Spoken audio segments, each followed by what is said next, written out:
کام ان سے سمجھو، کام ان سے سیکھو جنہوں نے اپنے بڑوں سے سیکھا ہے، جنہوں نے ان کی صحبت اٹھائی ہے۔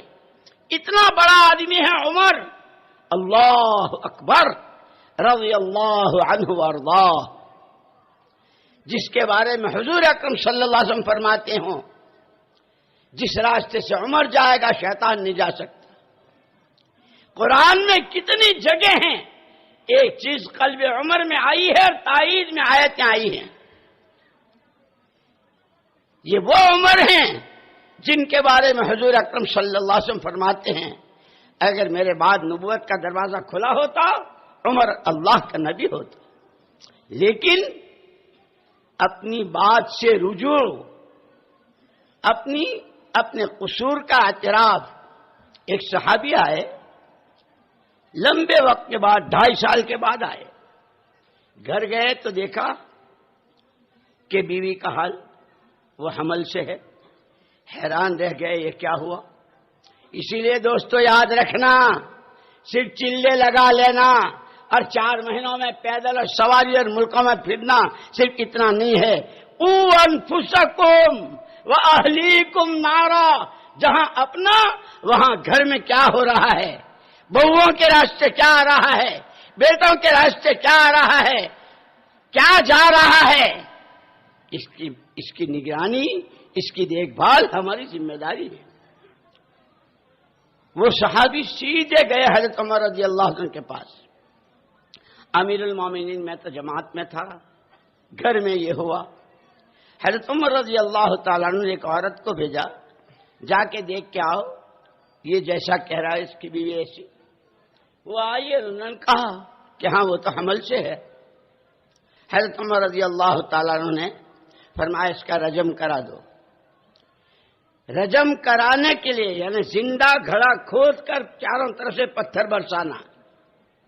لے کے جا رہے ہیں، راستے میں مفتی صاحب ملے۔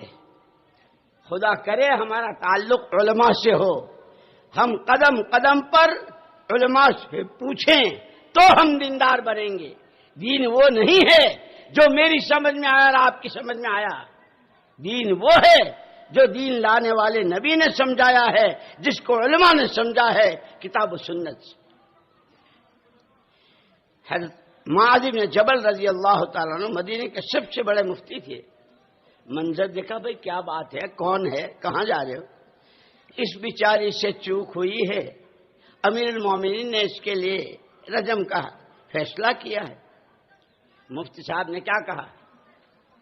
امیر المومنین کا فیصلہ تو غلط ہے، ہیں؟ سارے بھاگے ہوئے گئے۔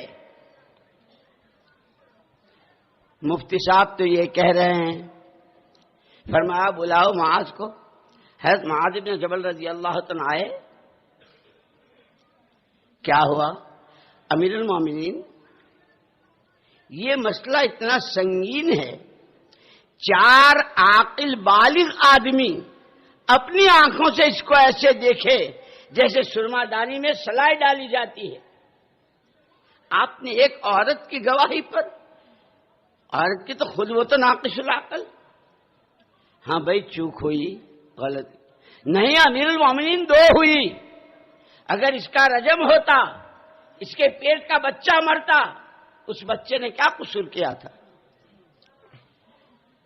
حضرت عمر ہیں، امیر المومنین ہیں، کسریٰ اور قیصر جس کے نام سے تھراتے ہیں، شیطان گلی بدل کے جاتا ہے، لیکن اپنی بات سے رجوع۔ بھائی تم لوگ اپنے اس مسئلے کا حل مفتی صاحب سے لے لو۔ حضرت معاذ بن جبل رضی اللہ تعالیٰ نے پوری ساری ترتیب بتائی۔ جب تک ہم دین سیکھیں گے نہیں، اور سیکھیں گے ان سے جنہوں نے سکھایا ہے، اس لیے کہ پڑھاتا وہ ہے جس نے پڑھا ہو، سکھاتا وہ ہے جس نے سیکھا ہو۔ اس لیے ہماری اس محنت میں سیکھنا اور سکھانا 3 نمبر جو ہے یہ بہت اہم ہے۔ اور پھر اس کے ساتھ جو ذکر لگا ہوا ہے، خالی معلومات کی بھرمار نہیں، عین وقت پر اس کا استحضار، ورنہ ہماری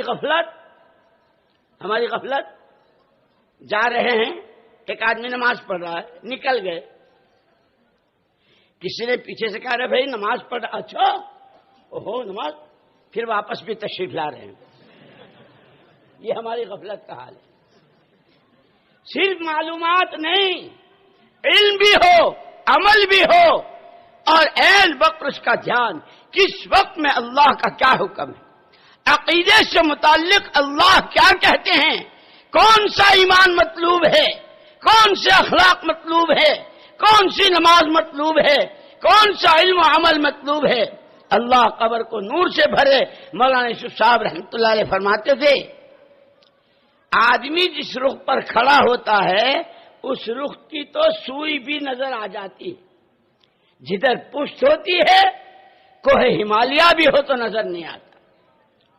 100% امت کے ہر طبقے کے ہر فرد کی کے دلوں کا رخ جب تعلیمات نبوت کی طرف تھا، اور اسی کو انی لکم ناصح امین کے پیش نظر ہماری تو دنیا آخرت کی خیر اسی میں ہے۔ ہر ایک کو اپنی زندگی کے ہر شعبے کا علم اور ہر ایک اس کی روشنی میں چل رہا تھا۔ جب سے امت نے اس کی طرف پیٹھ کر لی، نہ جانے کیا کیا امت سیکھ رہی ہے اور کہاں کہاں جا رہی ہے، اور اس سے نمازی کو نماز کے مسئلے نہیں معلوم، شب صفاف ہے، نہ جانے وہ کیسے بال بنتے ہیں جس کے لیے بڑی لاگت، غسل جنابت ہوتا ہی نہیں، پاک ہوتی نہیں، پھرتی رہتی ہے۔ میرے دوستو دیندار بننا ہے، اور دیندار بننے کے لیے دین سیکھنا ہے۔ اسی کے ساتھ امتی ہونے کے ناطے جتنا ہمارے ذمہ ہمارا دین ہے اتنا ہی ہم میں سے ہر ایک کے ذمہ دین کی محنت ہے۔ حضور اکرم صلی اللہ علیہ وسلم نے صاف فرمایا ہم نبیوں کی جماعت پیسے دینے کا وارث نہیں بناتے، جو اللہ کے ہاں سے لے کر آتے ہیں اس کا وارث۔ حضور ہمیں دین اور دین کی محنت میراث میں دے گئے ہیں، ہم میں سے ایک ایک کے ذمہ ہے اس محنت کو بھی سیکھنا ہے۔